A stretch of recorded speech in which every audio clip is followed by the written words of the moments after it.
Hi friends, welcome to வின்வினி kitchen. எல்லாருக்கும் வணக்கம். இன்றைக்கி பைனாப்பிள் கேசரி செய்ய போகிறோம். அதுவும் பயங்கர ஸ்வீட்டாக செய்ய போகிறோம். அதுக்கு என்னென்னு பார்த்துக்கலாம்.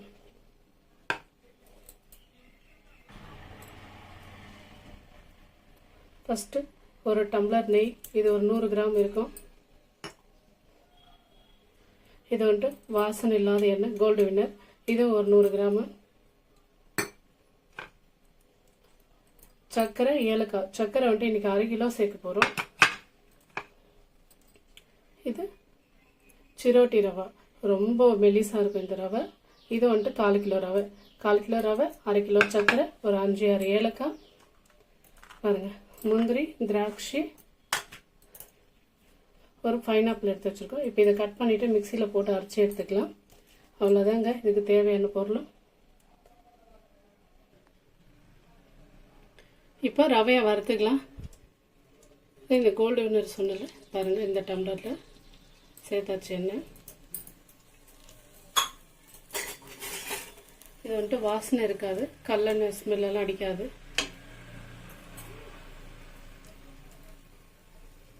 இப்போ ரவையை போட்டு வறுத்துக்கலாம். இது 1/4 கிலோ ரவை, இது சிரோட்டி ரவை. கேஸ் ஃபுல்லாக ஸ்லோ பண்ணியிருக்கேன். இன்னும் ஃபுல்லாக ஆனில் இருந்ததுன்னா ரவை சீக்கிரம் தீஞ்சிடும். அதாவது இப்போ மீடியமாக வச்சுக்கலாம்.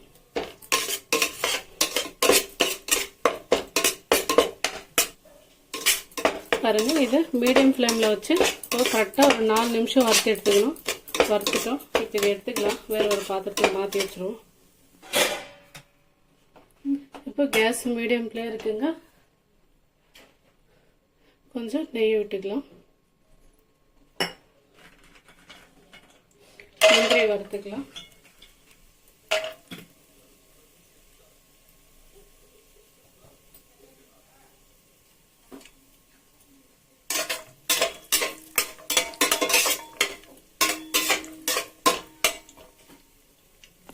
பாருங்க, மீடியம் தீ வச்சு தான் வறுத்தோம். இந்த அளவுக்கு வந்ததுன்னா போதும். இப்போ திராட்சை சேர்த்துக்கலாம்.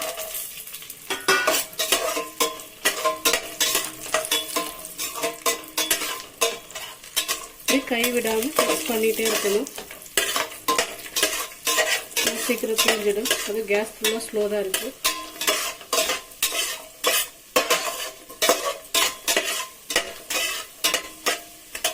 எடுத்துருவோம்.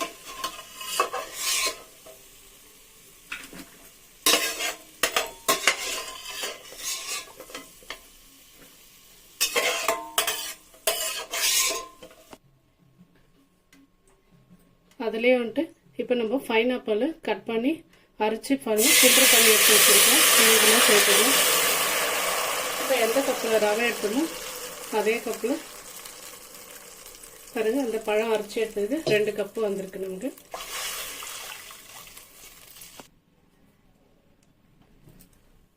ஒரு கப்பு ரவை எடுத்தோம். 2 கப்பு பைனாப்பிள் ஜூஸ் வந்தது நம்ம அரைச்சது. 1 கப்பு தண்ணி சேர்த்துக்கலாம். 1 கப்பு ரவைக்கு 3 கப்பு தண்ணி. இது கொதிக்கட்டும். இப்போ நல்லா இதுக்கு ஒரு மூடி போட்டு வைக்கலாம். கொதிக்கணும்.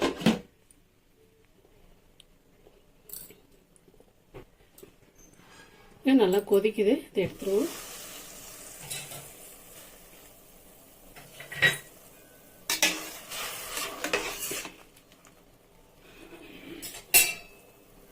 சர்க்கரை சேர்த்துக்கலாம்.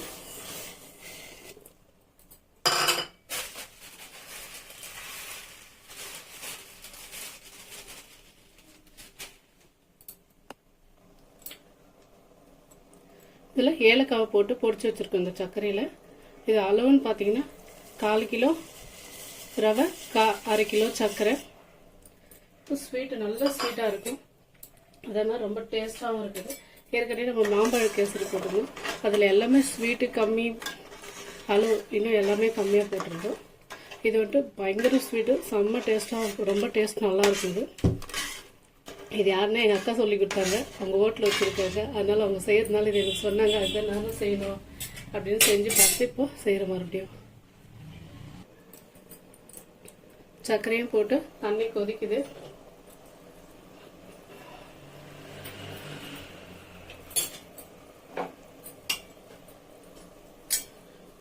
இந்த ரவை நம்ம கொஞ்சம் கொஞ்சமாக சேர்த்து அப்படியே மிக்ஸ் பண்ணி விடணும். அதே சமயம் கேஸும் ஸ்லோ பண்ணிக்கணும், இல்லைன்னா இந்த ரவை வந்துட்டு ரொம்ப கட்டி போட்டுடும் நமக்கு.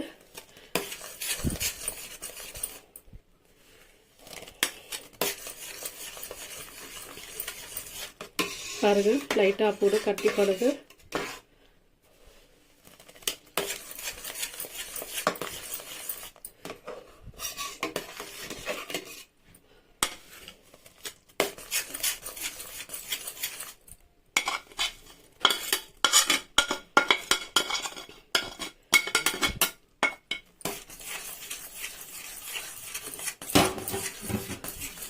இதில் ஃபுட் கலரெல்லாம் எதுவும் சேர்க்கல.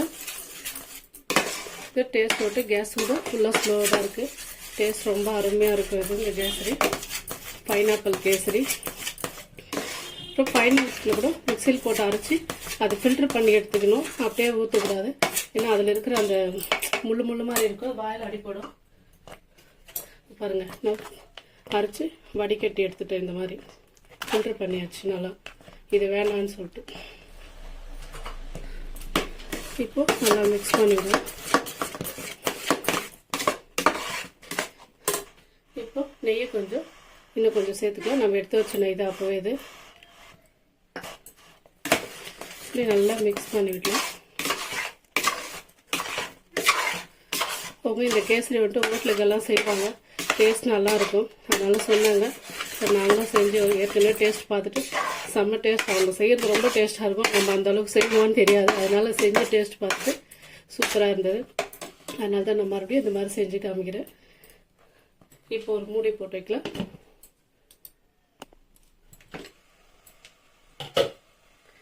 பாருங்க சால்ட் ஒரு சிட்டிகை, எப்பயுமே ஸ்வீட்டில் ஒரு சிட்டிகை சால்ட் சேர்த்தோம்னா டேஸ்ட்டு நல்லா தூக்கலாக இருக்கும் நமக்கு.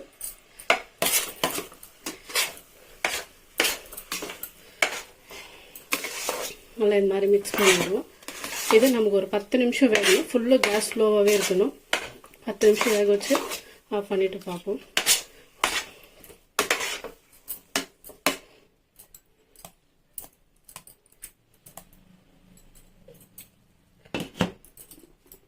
இடையில ஒரு 2-3 நிமிஷத்துக்கு ஒரு முறை லிட் எடுத்துட்டு மிக்ஸ் பண்ணி விடணும்.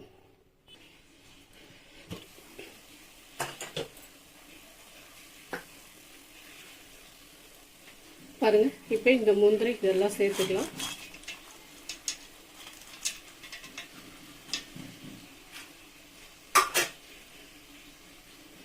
மிச்சம் இருந்த இந்த நெய்யும் சேர்த்துக்கலாம் இதோட.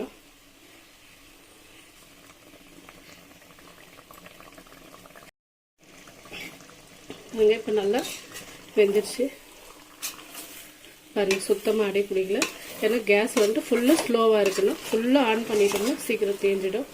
பாருங்கள் எப்படி கேசரி நல்லா திரண்டு வருது. நல்லா வெந்துருச்சு கேசரி.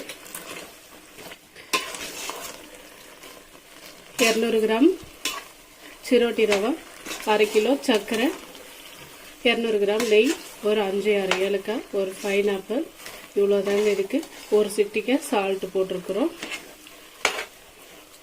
இதே தான் நம்ம ஃபுட் கலர் வர ஏதோ சேர்க்கல இதுக்கு. பாருங்க பாத்திரத்தில் ஓட்டில் இந்த அளவுக்கு எப்படி வருது பாருங்கள். ரொம்ப ஸ்லோவாக வச்சுட்டு நம்ம வேக வைக்கும்போது நமக்கு இந்த மாதிரி வரும். இது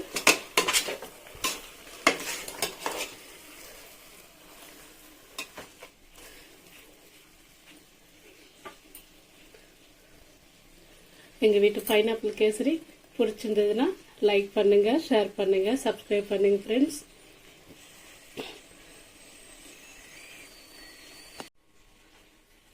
கேசரி ரெடி ஆயிடுச்சு.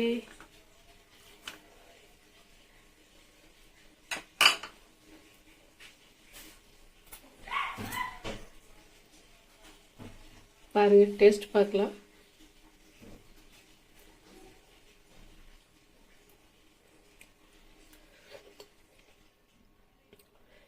உண்மையிலே டேஸ்ட் ரொம்ப சூப்பராக இருக்குது.